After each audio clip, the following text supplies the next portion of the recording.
ಗುಟ್ಟೊಂದು ಹೇಳುವೆ ಪುಟಾಣಿ ಮಕ್ಕಳೇ, ಕೊಟ್ಟಿದ್ದು ತನಗೆ ಬಚ್ಚಿಟ್ಟಿದ್ದು ಬನ್ನಿ ಮೇಡಮ್, ಬನ್ನಿ ಸರ್.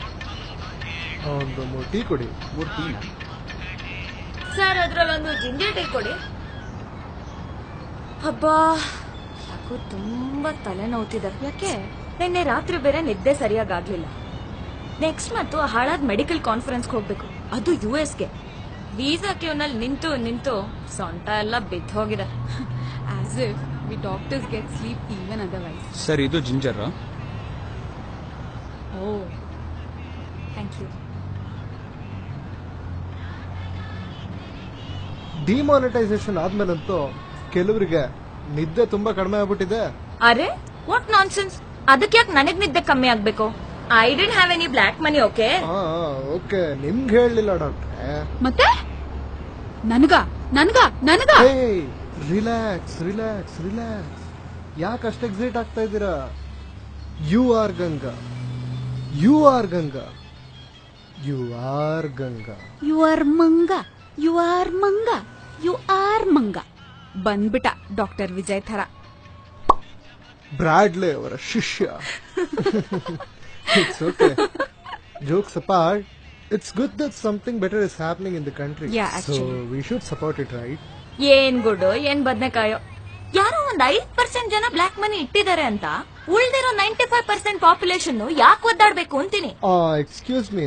ಅಲ್ಲ, where do you come up with all these things? 5% ಅಂತ ಹೇಗ್ ಗೊತ್ತಾಯ್ತು ನಿಮ್ಗೆ? ಅದೇ ವಾಟ್ಸ್ಆಪ್ ಅಲ್ಲಿ ಮೊನ್ನೆ ಯಾವ್ದೋ ಫಾರ್ವರ್ಡ್ ಬಂದಿತ್ತು. ನಮ್ ಡಾಕ್ಟರ್ ಅಶೋಕ್ ಗ್ರೂಪ್ ಅಲ್ಲಿ ಶೇರ್ ಮಾಡಿದ್ರು. ವಾಟ್ಸ್ಆಪ್ ಫಾರ್ವರ್ಡ್ ಎಲ್ಲ ಅಥೆಂಟಿಕ್ ಇನ್ಫಾರ್ಮೇಶನ್ ಅನ್ಕೊಡೋರ ಹತ್ರ ನಾನೇನ್ ಮಾತಾಡ್ಲಿ? Hey guys, relax. By the way, ಆ ಹೊಸ ಕಾಂಟ್ರವರ್ಸಿ ಗೊತ್ತಾಯ್ತಾ? ಡಾಕ್ಟರ್ ಅಶೋಕ್ದು. ಅಪೆಂಡಿಸೈಟಿಸ್ ಪೇಷಂಟ್ ತಾನೆ? Ya, so this guy had appendicitis and the appendix.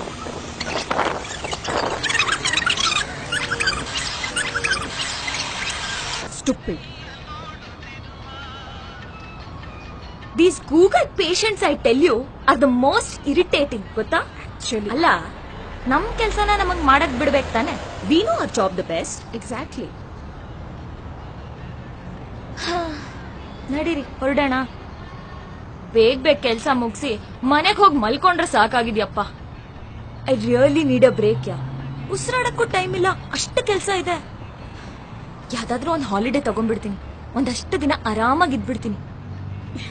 ಇದ್ರ ಮಧ್ಯ ಬ್ಯಾಂಕ್ ಬೇರೆ ಅಲಿಬೇಕು. Forget us. We at least have cards. What about the common man ಅಲ್ವಾ? ಏನ್ ಸರ್, ಕರೆಕ್ಟ್ ಅಲ್ವಾ? ಸ್ವಲ್ಪ ತೊಂದರೆ ಆಗಿದೆ ಮೇಡಮ್, ಬಟ್ ಏನ್ ಮಾಡೋದು, ದೇಶಕ್ಕೆ ಒಳ್ಳೇದಾಗುತ್ತೆ ಅಂದ್ರೆ ಸ್ವಲ್ಪ ಅಡ್ಜಸ್ಟ್ ಮಾಡ್ಕೋಬೇಕು.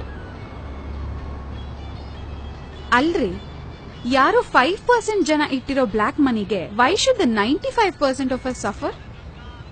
ಎಷ್ಟು ಜನ ಆದ್ರೂ ಬ್ಲಾಕ್ ಮನಿ ಇಟ್ಟಿರ್ಲಿ ಮೇಡಮ್, ಆದ್ರೆ ನಾವು ಈ ದೇಶದ ಪಾರ್ಟು, ಈ ಸಿಸ್ಟಮ್ ಪಾರ್ಟು. ಪ್ರತ್ಯಕ್ಷವಾಗಿ ಅಥವಾ ಪರೋಕ್ಷವಾಗಿ ನಾವು ಇದರಲ್ಲಿ ಭಾಗಿಯಾಗಿದ್ದೀವಿ ಅಲ್ವಾ ಸರ್? ಮೇಡಮ್, ನಿಮ್ಮ ಅಪೆಂಡಿಸ್ಕ್ ಆಪರೇಷನ್ ಅಂದ್ರಲ್ಲ, ಅಪೆಂಡಿಸೈಟಿಸ್ ಆಪರೇಷನ್, ಅದು ಆಗ್ಲೇ ಫಾಸ್ಟ್ ಫಾರ್ವರ್ಡ್ ಅಲ್ಲಿ ಪ್ಲೇ ಮಾಡ್ಬಿಟ್ವಿ. ಈಗ ಡೀಟೇಲ್ ಆಗಿ ಇನ್ನೊಂದ್ಸಲ ಎಕ್ಸ್ಪ್ಲೈನ್ ಮಾಡ್ತೀರಾ ಮೇಡಮ್?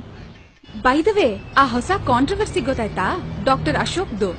ಅಪೆಂಡಿಸೈಟಿಸ್ ಪೇಷಂಟ್ ತಾನೆ? Ya, so this guy had appendicitis and the appendix had to be removed immediately. But you know what, he's like general anaesthesia ಬೇಡ, ಲೋಕಲ್ಲೇ ಸಾಕು ಅಂತಾನೆ. I have read on Google, ನನಗೆಲ್ಲ ಗೊತ್ತಿದೆ ಅನ್ನೋ ತರ ಮಾತಾಡ್ತಾನೆ. ಎಷ್ಟ್ ಹೇಳಿದ್ರು ಹೀಸ್ ಜಸ್ಟ್ ನಾಟ್ ಲಿಸ್ನಿಂಗ್. ಬಾಡಿಯಲ್ಲಾಗಿರೋ ಒಂದ್ ಚಿಕ್ಕ ಪ್ರಾಬ್ಲಮ್ಗೆ ಇಡೀ ಬಾಡಿನೇ ಏನಕ್ಕೆ ಅನ್ಕಾನ್ಶಿಯಸ್ ಮಾಡ್ಬೇಕು ಅಂತಾನೆ. Stupid. These Google patients, I tell you, are the most irritating. ಗೊತ್ತಾ ಅಲ್ವಾ ಮೇಡಮ್? ಒಂದ್ ಸಣ್ಣ ಪಾರ್ಟ್ ನ ತೆಗಿಯಕ್ಕೆ, ಒಂದ್ ಸಣ್ಣ ಆಪರೇಷನ್ ಮಾಡಕ್ಕೆ ಇಡೀ ದೇಹನೇ ಅನ್ಕಾನ್ಶಿಯಸ್ ಮಾಡಿಸ್ಬಿಡ್ತೀರಾ. ಅಂತದ್ರಲ್ಲಿ ಈ ಕಪ್ಪು ಹಣ ಅನ್ನೋ ದೊಡ್ಡ ಪಿಡುಗು ತೆಗಿಯಕ್ಕೆ ಇಷ್ಟು ದೊಡ್ಡ ಆಪರೇಷನ್ ಮಾಡಿದಾಗ ಸಹಜ ಸ್ಥಿತಿಗೆ ಬರಕ್ಕೆ ಸ್ವಲ್ಪ ದಿನ ತಗೊಳತ್ತಲ್ವಾ ಮೇಡಮ್? ಸ್ವಲ್ಪ ದಿನ ಈ ಅನಸ್ತೇಷಿಯಾ ಎಫೆಕ್ಟ್ ನ ತಡ್ಕೊಳ್ಳೋಣ ಮೇಡಮ್. ಎಷ್ಟು ದಿನ ರೀ ಸಾಲ್ದು ಅಂತ ನಮ್ ದುಡ್ಡನ್ನ ಡ್ರಾ ಮಾಡೋದಕ್ಕೆ ಲಿಮಿಟ್ ಬೇರೆ ಅಲ್ಲ. ನಮ್ ದುಡ್ಡನ್ನ ನೀವ್ ಇಷ್ಟೇ ಡ್ರಾ ಮಾಡಿ ಅಷ್ಟೇ ಡ್ರಾ ಮಾಡಿ ಅಂತ ಹೇಳಕ್ಕೆ ಇವ್ರು ಯಾರು ಅಂತೀನಿ. ಮತ್ತೆ ಫ್ಲಾಶ್ ಬ್ಯಾಕ್ ಹೋಗೋಣ ಮೇಡಮ್. ಸರ್, ನಿಮ್ ICU ಎಕ್ಸಾಂಪಲ್ ತುಂಬಾ ಚೆನ್ನಾಗಿತ್ತು, ಅದೊಂದ್ಸಲ ಹೇಳ್ತೀರಾ? ಮೊನ್ನೆ ಡಯಾಬಿಟಿಸ್ ಪೇಷಂಟ್ ಕೇಸ್ ಗೊತ್ತಲ್ಲ, ಕಿಡ್ನಿ ಟ್ರಾನ್ಸ್ಪ್ಲಾಂಟ್ ಮಾಡ್ಬೇಕಿತ್ತು, 2 ಕಿಡ್ನಿ ಹಾಳಾಗೋಗಿದೆ. ಅದಲ್ದೆ ಹಳೆ ಡಾಕ್ಟರ್ ಸರಿಗ್ ಡಯಾಗ್ನೈಸ್ ಮಾಡಿಲ್ಲ. ಸುಮ್ನೆ ಡಯಾಲಿಸಿಸ್ ಮಾಡಿಸಿ they have just reap money yeah that was our team only. ನಮ್ ಸೀನಿಯರೇ ಅದನ್ನ ಇಮಿಡಿಯೇಟ್ ಆಗಿ ಡಯಾಗ್ನೈಸ್ ಮಾಡಿ ತಕ್ಷಣಕ್ಕೆ ಟ್ರಾನ್ಸ್ಪ್ಲಾಂಟ್ಗೂ ಅರೇಂಜ್ ಮಾಡಿ ಸಕ್ಸಸ್ಫುಲ್ ಆಗಿ ಆಪರೇಷನ್ ಮಾಡಿದ್ವಿ. ಐಸಿಯು ನಲ್ಲಿ ಇಟ್ಟಿದ್ರೆ ಅವ್ರ ಮನೆಯವ್ರು ಬಂದ್ ಒಂದೇ ಸಮ ಗಲಾಟೆ, ಪೇಷಂಟ್ ನ ನೋಡ್ಬೇಕು ಅಂತ. ಅಲ್ಲ, ಇಷ್ಟು ದಿನ ರೋಗ ಒಳಗೊಳಗೆ ಇದ್ದು ಡ್ಯಾಮೇಜ್ ಮಾಡಿರೋದನ್ನ ಮರ್ತ್ ಹೋದ್ರು. ಈ ಹಿಂದೆ ಯಾವ್ದೋ ಡಾಕ್ಟರ್ಸ್ ಹತ್ರ ತೋರ್ಸಿದ್ರಲ್ಲ, ಅವರು ಚೆನ್ನಾಗಿ ಮಿಸ್ಗೈಡ್ ಮಾಡಿ ಸರಿಯಾಗಿ ದುಡ್ಡು ಕಿತ್ತಿದ್ದಾರೆ. ಅವ್ರ ಹತ್ರ ಒದ್ದಾಡಿರೋದನ್ನೆಲ್ಲ ಮರ್ತ್ ಹೋಗ್ಬಿಟ್ರು. ಈಗ ಬಂದು ನಮ್ಮವ್ರನ್ನ ನೋಡಕ್ಕೆ ನಿಮ್ ಪರ್ಮಿಷನ್ ಯಾಕ್ರಿ ಬೇಕು ಅಂತ ಒಂದೇ ಸಮ ನಮ್ಮ ಮೇಲೆ ಕೂಗಾಡ್ತಾರೆ. Uncivilised people, I tell you, serious. Ya ಅಲ್ವಾ ಮೇಡಮ್? 60 ವರ್ಷದಿಂದ ಬೆಳ್ಕೊಂಡಿರೋ ಪಿಡುಗು ಮೇಡಮ್ ಇದು. ಒಂದು 50 ದಿನ ಸಹಕಾರ ಕೊಡಕ್ಕಾಗಲ್ವಾ ಸರ್? ಲಕ್ಷಾಂತರ ಕೋಟಿ ಸ್ಕ್ಯಾಮ್ಗಳು ನಡೆಸ್ತಿದ್ದಾಗ ನಮಗ್ ಪ್ರಾಬ್ಲಮ್ ಇರ್ಲಿಲ್ಲ. ಅದು ನಿಮ್ ಡಯಾಬಿಟಿಸ್ ತರಾನೇ ಒಳೊಳಗೆ ದೇಶ ತಿಂತಿತ್ತು ಮೇಡಮ್. ಈಗ ಹೊಸ ಡಾಕ್ಟರ್ ಬಂದು ನೀವು ಕಿಡ್ನಿ ಟ್ರಾನ್ಸ್ಪ್ಲಾಂಟ್ ಮಾಡ್ದಂಗೆ ಅವರು ನೋಟ್ ರೀಪ್ಲೇಸ್ ಮಾಡಿದ್ದಾರೆ. ಒಂದ್ ಸಣ್ಣ ದೇಹ ಆಪರೇಟ್ ಮಾಡಿದ್ರೇನೆ ಎಷ್ಟೊಂದ್ ದಿನ ಐಸಿಯುಲ್ ಇಡ್ತೀರಾ. ಇಷ್ಟು ದೊಡ್ಡ ದೇಶಕ್ಕೆ ಇಷ್ಟು ದೊಡ್ಡ ಆಪರೇಷನ್ ಮಾಡಿದಾಗ ಒಂದ್ 50 ದಿನ ತೊಂದರೆ ಆಗ್ದಿರ ಇರತ್ತಾ ಸರ್?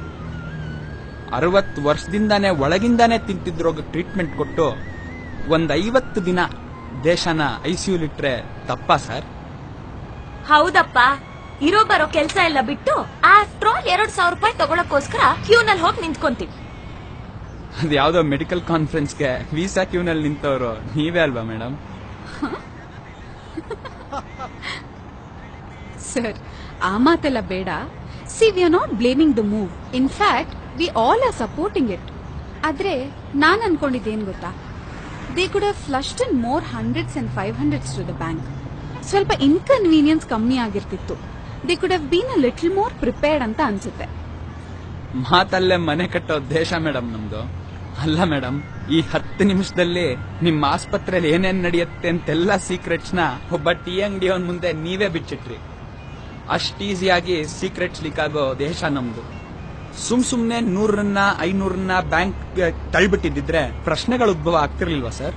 ಯಾಕೆ ಹೀಗಾಗ್ತಾ ಇದೆ ಅಂತ ತಿಂದು ತೇಗಿ ಕೊಪ್ಪಿರೋ ತಿಮಿಂಗಳಿಗೆ ಕ್ಲೂ ಸಿಕ್ಬಿಡ್ತಿರ್ಲಿಲ್ವಾ ಸರ್? ಸರ್ಕಾರ ಪ್ರಿಪೇರ್ ಆಗ್ದಿರಾ ಇಲ್ಲ ಮೇಡಮ್, ಕಪ್ಪಣ ಇಟ್ಟವ್ರಿಗೆ ಪ್ರಿಪೇರ್ ಆಗಕ್ ಟೈಮ್ ಕೊಡ್ಲಿಲ್ಲ ಅಷ್ಟೇ. ಒಂದ್ ಮಾತು ಹೇಳ ಸರ್, ಇಷ್ಟು ದೊಡ್ಡ ದೇಶನ ಮಂತ್ರದಂಡ ಇಟ್ಕೊಂಡು ಬದಲಾಯಿಸಕ್ ಆಗತ್ತಾ ಸರ್? ಅಲ್ಲ ಮೇಡಮ್, 10-12 ಅವರ್ ದುಡಿಯೋ ನಿಮಗೇನೆ ಸ್ಟ್ರೆಸ್. ವರ್ಷಕ್ಕೊಂದ್ಸಲ ಫಾರಿನ್ ಟ್ರಿಪ್ ಹೋಗೋಕೆ ಅದೇನೋ ಜೆಟ್ಲ್ಯಾಗು. ವಾರಕ್ಕೆ 2 ದಿನ ರಜಾ ತಗೊಂಡ್ರು ಫ್ಯಾಮಿಲಿ ಲೈಫ್ ಇಲ್ಲ ಅಂತ ಒದ್ದಾಡ್ತೀರಾ. ಅಂತದ್ರಲ್ಲಿ ದೇಶಕ್ಕೋಸ್ಕರ ಫ್ಯಾಮಿಲಿನೇ ಬಿಟ್ಟು ರಜಾನು ತಗೊಳ್ದಿರಾ ದಿನಕ್ಕೆ 18 ಅವರ್ ದುಡಿದು ಟೈಮ್ ವೇಸ್ಟ್ ಮಾಡಬಾರ್ದು ಅಂತ ನಿದ್ದೆ ಮಾಡೋ ಟೈಮಲ್ಲಿ ಫಾರಿನ್ ದೇಶಕ್ಕೆ ಹೋಗಿ ದೇಶಕ್ಕೋಸ್ಕರ ಇಷ್ಟೆಲ್ಲಾ ಕಷ್ಟ ಪಡ್ತಿರೋ ಒಬ್ಬ ಮನುಷ್ಯನ್ಗೆ ಸ್ವಲ್ಪ ಸಹಕಾರ ಕೊಡೋಣ ಮೇಡಮ್. ನಾವು 1 ಹೆಜ್ಜೆ ಮುಂದೆ ಇಟ್ರೆ ದೇಶ 121 ಕೋಟಿ ಹೆಜ್ಜೆ ಮುಂದೆ